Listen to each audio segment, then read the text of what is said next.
Bonjour à toutes et à tous, j'avais envie de vous faire une vidéo sur un peu l'ancien monde, le nouveau monde. C'est encore lié au coronavirus. C'est vrai que le fait que l'économie se soit en grande partie arrêtée, que une bonne partie, je ne saurais dire, mais presque peut-être la moitié de la population mondiale est impactée ou arrêtée par rapport à ce coronavirus. Donc les contacts sont limités, les transports, les échanges sont limités, donc il y a beaucoup de choses qui vont se réduire, et plus le confinement va durer, plus effectivement nous allons nous retrouver, ça va être de plus en plus dur à redémarrer l'économie et avoir une vie comme on avait avant. Donc il est peut-être temps effectivement de se poser les bonnes questions et de voir plus loin, voir comment on peut recréer un autre monde, parce que je pense que nous l'avons un peu tous co-créé, ce souhait-là. Nous sommes nombreux et nombreuses à avoir pensé à un moment de dire mais qu'est-ce que c'est que cette logique économique, qu'est-ce que c'est que cette logique de travail, d'argent ou autre, qui nous mène un peu à la catastrophe, et juste au moment où on est à la limite de l'extinction, de l'effondrement, comme beaucoup le disent, poum, nous avons ce virus qui vient nous stopper net dans notre élan pour aller jusqu'au dernier bout du bout.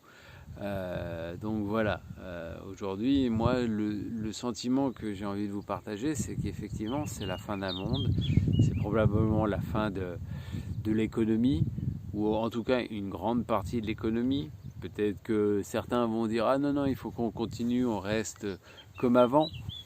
Mais voilà, si la logique économique redémarre, je pense que beaucoup vont boire le bouillon avec cette crise du coronavirus. Donc nous allons probablement devoir nous entraider beaucoup plus.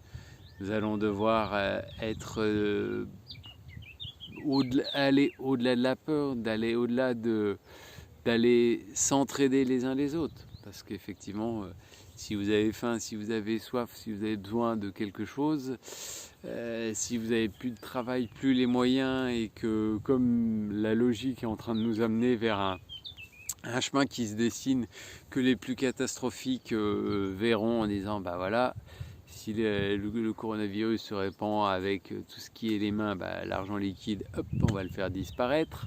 Donc voilà l'avènement de l'argent électronique. Après, bah, forcément, si tout est électronique, bah, on pourra vous dire bah, ça y est, vous êtes contrôlé, on saura vos mouvements, faits et gestes. Après, bah, effectivement, on va vous mettre votre dossier médical sur une puce aussi. On va peut-être vous pucer parce que c'est peut-être plus pratique. On va vous dire bah oui, mais si vous tombez malade à un endroit et qu'il n'y a personne pour vous aider, paf, ah, là vous avez la puce, vous avez toutes les données médicales.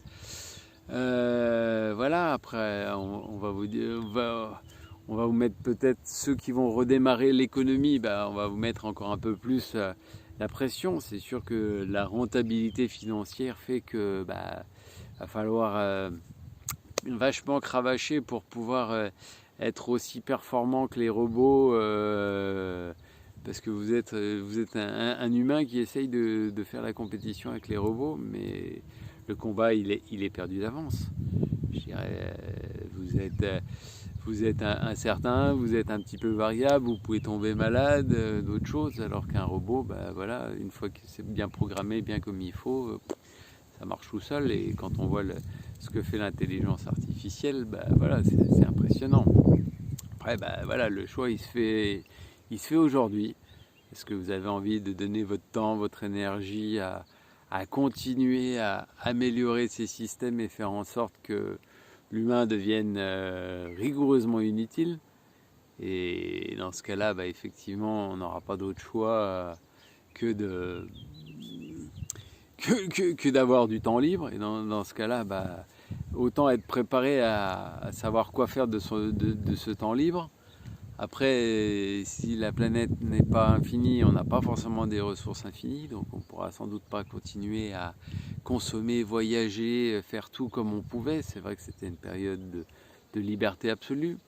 Bon, après, certains disent oui, les extraterrestres sont là, il y a d'autres espèces et d'autres technologies qui peuvent nous aider. Pourquoi pas, si c'est le cas, effectivement, ça permettrait de continuer comme avant. Ou alors, c'est le moment où on se reconnecte à sa part de spiritualité, à sa part d'éléments responsables par rapport à la nature, par rapport à ses voisins, par rapport aux animaux, par rapport à tous les êtres qui sont sur Terre. Et on se pose là en disant, voilà, moi aussi je peux apporter un petit peu ma touche, je peux vivre en harmonie avec les autres, je peux partager, je peux consommer moins, parce qu'effectivement c'est aussi un chemin. Je dirais, c'est vrai, quand on est dans le stress, la performance, qu'on nous oblige à être bien habillés et autres machins. Donc du coup, voilà, on se prend une douche le matin parce qu'il faut se réveiller, on n'est pas en forme. Il faut se prendre une douche le soir parce qu'on n'a pas arrêté de courir, on est stressé, on a transpiré, on n'est pas bien. Et puis du coup, on nous a éduqué qu'il fallait un repas le matin, le midi, le soir.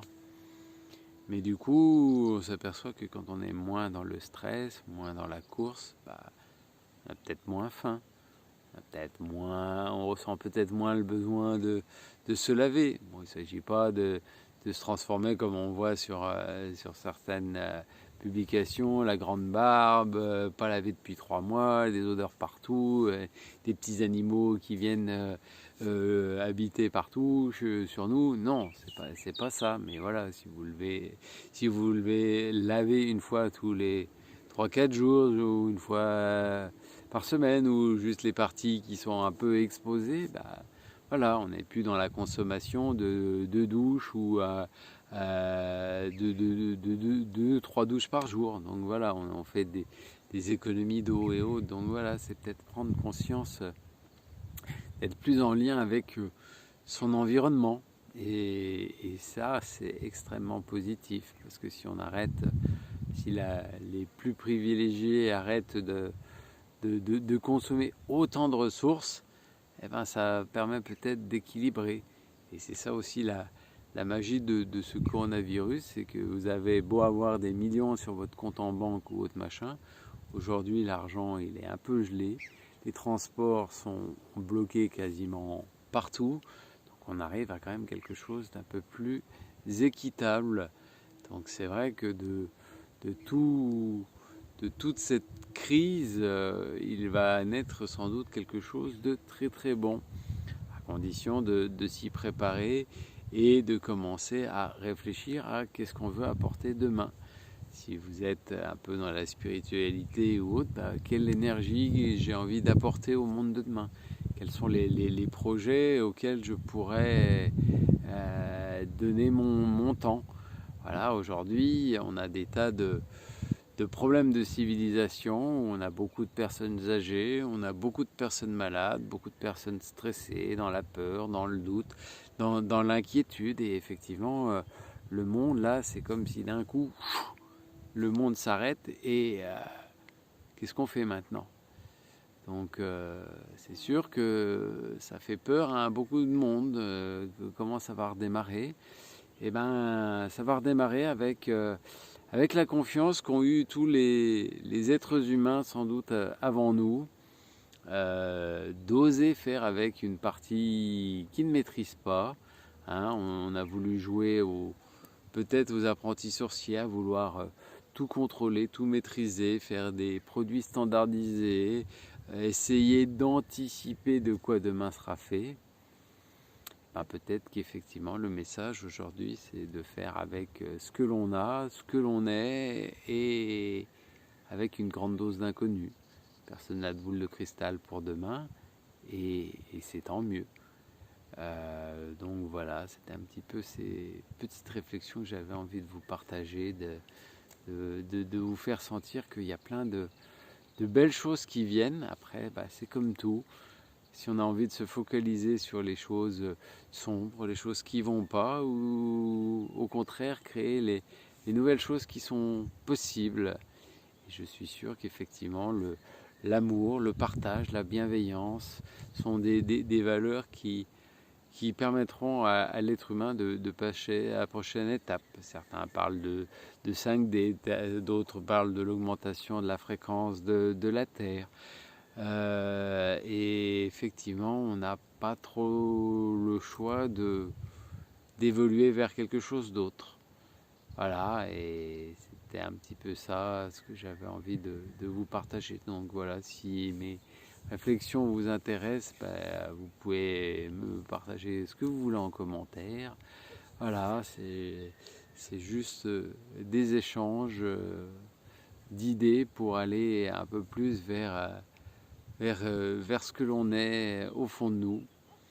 Ma croyance, pour ceux et celles qui m'ont déjà un peu vu sur les réseaux sociaux, voilà, c'est que nous sommes conscience infinie, illimitée et âme souveraine. Donc voilà, nous n'avons pas forcément besoin, je dirais même, nous n'avons pas besoin de l'extérieur pour nous dicter ce qu'est le bien, ce qu'est le mal. Et au contraire même, la logique économique nous montre clairement les limites de l'humanité, à fur et à mesure d'être rentable à tout prix ou d'être technologique à tout prix, on oublie complètement l'humain. Donc peut-être que c'est ça le message de tout ça. Redevenons humains, redevenons connectés à nous-mêmes, à notre cœur. Soyons dans le partage, dans l'échange, dans l'entraide, sans rien en attendre en retour. Voilà, on n'a pas forcément besoin de chiffrer un service. Voilà, il faut juste que l'on arrive à, chacun avec notre talent, à faire des choses qui nous plaisent, le faire le mieux possible et que ça se fasse naturellement pour que tout le monde en profite. Ça peut commencer localement et ça peut se répandre sans forcément aller dans des considérations argentiques ou économiques, parce que voilà, c'est aussi ce double langage qu'on s'aperçoit quand on commence à prendre du recul. Voilà, on parle d'économie et autres, et aujourd'hui on parle d'économie, c'est faire attention à ce que l'on a, des petites économies, c'est précieux et autres, et quand on parle de l'économie, on parle de croissance, de consommation, d'hyperconsommation, enfin bref, c'est tout le contraire de l'économie, quoi. Enfin bon, voilà, donc reconnectez-vous à vous-même, pensez à vous, prenez soin de vous pendant ce confinement. Je vous embrasse très très fort et je vous dis à très bientôt. Ciao ciao.